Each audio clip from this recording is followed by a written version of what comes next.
এসএসসির আবারও সেই পুরনো রেসিপি, নতুন চাকরি প্রার্থীদের হাতে ললিপপ, আর এসএসসির পকেটে ঢুকেছে লক্ষ লক্ষ টাকার আবেদন ফি। ফলাফল, চাকরি দিয়েছে সেই পুরনো দেরি। যেখানে 60 নম্বর পেয়েও ইন্টারভিউ কল নেই, সেখানে কম নম্বর পেয়েও অনেকে মাননীয়ার আশীর্বাদে ডাক পায়।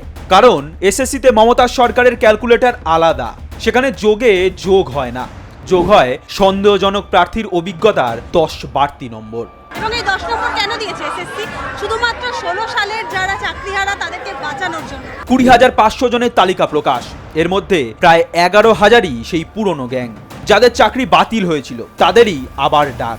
আর ফ্রেশার্স তোলামূল সরকার সেফ ডাস্টবিনে ফেলে দিয়েছে।